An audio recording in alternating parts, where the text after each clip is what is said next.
Hi అండి, welcome to my channel Pavithra's world. ఈరోజు ఈ వీడియోలో మనం ఈజీగా ఉసిరికాయ పులిహోర ఎలా చేయాలో నేర్చుకుందాం. ముందుగా ఒక కుక్కర్ గిన్నె తీసుకొని ఒక గ్లాస్ రైస్ పోసుకోవాలి. రైస్ని శుభ్రంగా వాష్ చేసి ఒక గ్లాస్ బియ్యానికి 2 గ్లాసెస్ వాటర్ పోసుకొని కుక్కర్ మూత పెట్టేసి ఒక 3 విజిల్స్ వచ్చేంత వరకు ఉడికించుకోవాలి. వాటర్ పోసుకున్న తర్వాత ఒక టేబుల్ స్పూన్ సాల్ట్, అలాగే చిటికెడంతా పసుపు వేసుకోవాలి.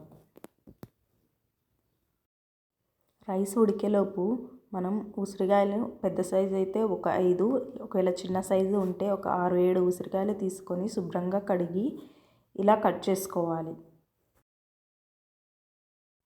ఇలాగే అన్ని కాయల్ని ఇలా ముక్కలుగా చేసి పెట్టుకోవాలి.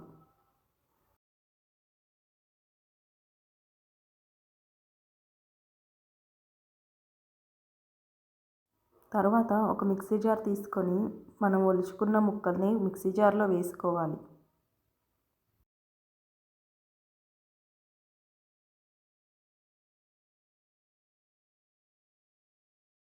అందులోనే కొంచెమంత ఉప్పు, అలాగే చిటికెడంత పసుపు వేసి మెత్తగా మిక్సీ పట్టుకోవాలి. చూడండి, ఇలా మిక్సీ పట్టుకుంటే సరిపోతుంది. దీన్ని తీసి పక్కన ఒక గిన్నెలో పెట్టుకోవాలి. తర్వాత స్టవ్ మీద కడాయి పెట్టుకొని కడాయి హీట్ అయిన తర్వాత ఒక 2 టేబుల్ స్పూన్ ఆయిల్ పోసుకోవాలి. ఆయిల్ హీట్ అయిన తర్వాత ఒక 2 ఎండుమిర్చి, అలాగే ఒక 4-5 పచ్చిమిర్చి చీలికలు వేసుకొని వేయించుకోవాలి.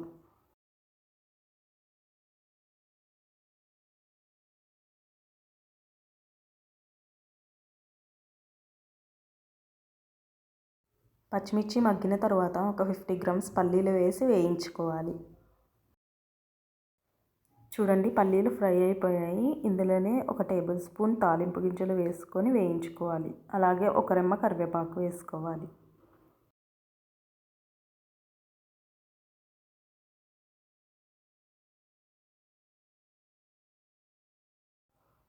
తర్వాత చిటికెడంత ఇంగువ వేసుకోవాలి.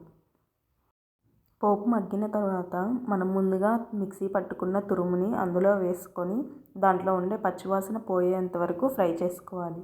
ఒక 10 మినిట్స్ అలా అయితే సరిపోతుంది, ఎక్కువ టైం ఏం పట్టదు అది వేగడానికి.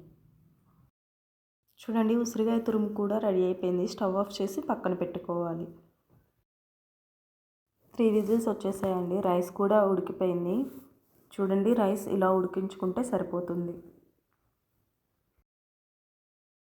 చూడండి, రైస్ కూడా ఉడికింది. ఈ రైస్ని తీసి పక్కన ప్లేట్లో పెట్టుకొని చల్లార్చుకోవాలి.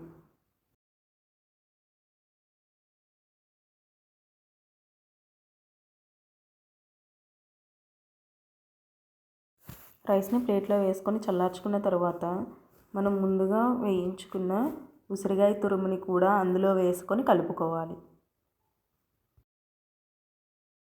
మొత్తం కలిసేలాగా మిక్స్ చేసుకోవాలి. ఎక్కడా ఉండలు లేకుండా చూసుకోండి.